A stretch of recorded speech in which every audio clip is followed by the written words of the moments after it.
Gimana Pak Harusa? Halo semuanya, ketemu lagi bareng gua Purnomo Pitupulu. Di video kali ini gua bakal berbagi cerita sama kalian tentang sebuah kebudayaan yang ada di Nepal, di mana kebudayaan ini menurut gue cukup unik. Makanya gua mau share sama kalian. Tapi sebelumnya jangan lupa untuk like dan subscribe video gua, dan jangan lupa juga untuk follow Instagram gua di @napitpoldo. Tapi sebelum ke videonya, kita bumper dulu.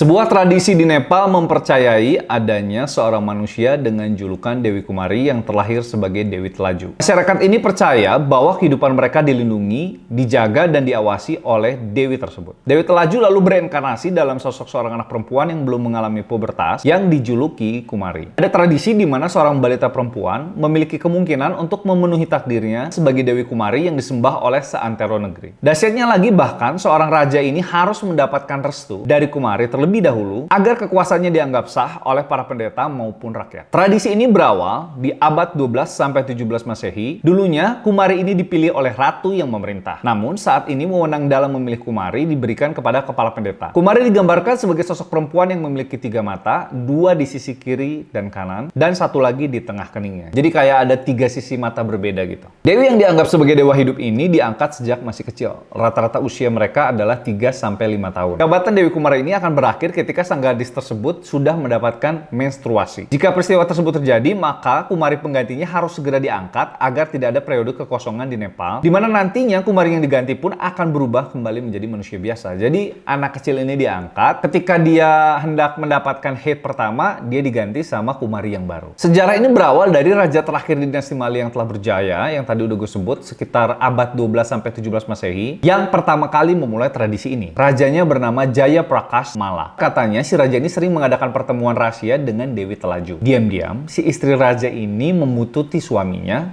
saat berada di kamar rahasia. Akhirnya ia menyaksikan pertemuan raja sama Dewi ini. Sang Dewi sangat marah pada raja dan istrinya karena rahasia kebenarannya terbongkar. Ia mengajukan sebuah syarat. Jika raja masih ingin bertemu dengan si Dewi ini dan masih ingin kerajaan dijaga olehnya, maka si raja ini harus mencari sosok dirinya lewat reinkarnasi seorang gadis kecil yang kelak disebut Dewi Kumari. Uniknya, agar tidak menghilangkan kemurniannya, sang dewa hidup ini tidak boleh menapakkan kakinya pada bumi selama menjabat. Jadi si anak kecil yang menjadi Dewi Kumari ini, seumur hidup dia menjabat sebagai Dewi Kumari, dia nggak boleh menyentuh ke tanah. Boleh dibilang si anak ini nggak pernah belajar jalan kayaknya. Karena dia ini harus digendong, ditandu, supaya kemurniannya nggak hilang. Kebanyakan ia hanya duduk dan menunggu orang mengambil berkah darinya. Selain itu, ia juga dilarang untuk berkomunikasi dengan orang lain selain keluarga terdekat dan kepala kuil yang memilihnya. Cara pemilihannya pun terhitung unik. Anak-anak perempuan yang masih balita dikumpulkan dalam sebuah kamar gelap dan disuruh untuk berdoa. Kemudian para pendeta akan mencari tanda yang disebut sebagai batis lakshanas, 32 ciri kesempurnaan fisik. Nah ini gue bingung. Dari sumber yang gue baca ada 32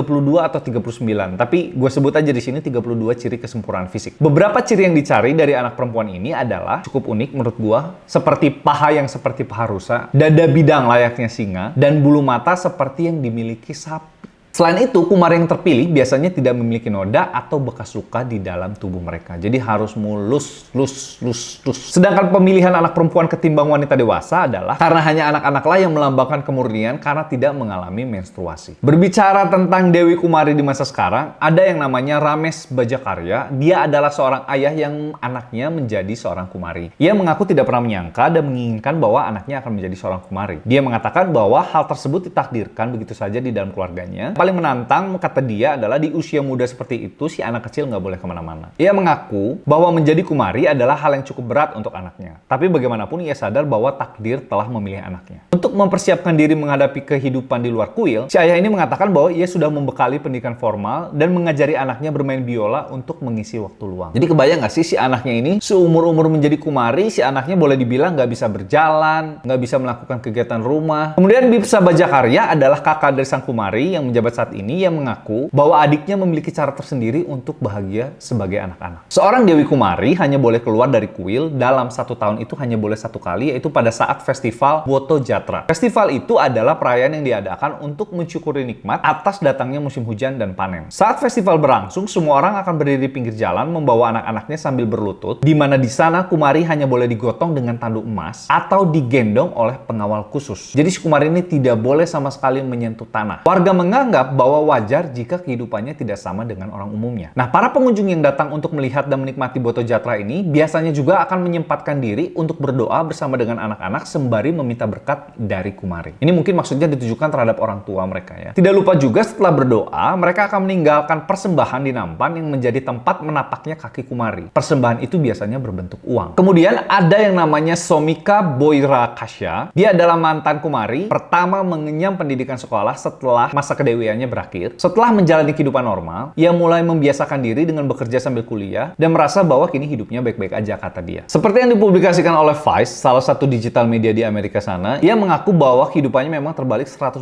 derajat usai mendapatkan hate. Nah, jadi si Kumari yang pertama ini katanya hidupnya berubah setelah mendapatkan hate pertama di usia 11 tahun. Dia bilang tidak ada lagi pemujaan, tidak ada lagi kunjungan orang, di mana dia hidup sebagai manusia pada umumnya aja gitu, sebagai rakyat umum. Kemudian ada juga Chanira Bajakarya yang juga mantan Kumari. Dia merasa bahwa hidup normal seperti remaja lain adalah hal yang sulit. Bahkan setelah bertahun-tahun masa Kumarinya berakhir, ia mengatakan sampai sekarang ia masih sulit berjalan kaki. Bayangin, seorang yang sudah menjadi Kumari itu, lu bayangin gak sih? Dia nggak pernah napak kaki, nggak pernah belajar berjalan, terus akhirnya begitu masa kedewiannya berakhir, dia harus normal jalan seperti orang umum aja, udah nggak ditandu lagi gitu. Sekalipun ada banyak kritik yang dilakukan aktivis peduli anak di sana tentang sistem Kumari ini karena dianggap mengeksploitasi anak, pemerintah tetap melestarikan tradisi tersebut karena katanya hal ini berhubungan dengan agama mayoritas yang tidak dapat diganggu-gugat aturannya. Kalau kalian punya balita perempuan atau kalian punya sepupu di mana sudah terpilih sebagai seorang Kumari dari umur yang sangat balita, nggak bisa jalan, hanya bisa ditandu. Coba kalian bayangin gimana rasanya melihat anak seperti itu. Menurut gua cukup menyedihkan sih. Setelah kalian ngedenger cerita tadi, menurut kalian gimana ceritanya? Kalian setuju nggak kalau kebudayaan kayak gini ada di Indonesia? Atau kalau kalian pernah ngedenger cerita kebudayaan kurang lebih yang mirip kayak gini, kalian boleh tulis di kolom komentar. Dan kalau kalian pengen cerita-cerita lain yang gue ceritain di video gua, tulis juga di kolom komentar. Jangan lupa untuk like, subscribe channel gua, jangan lupa juga untuk share kalau video ini bermanfaat buat kalian. Follow juga Instagram gua di @napitpoldo. Sampai ketemu di video berikutnya.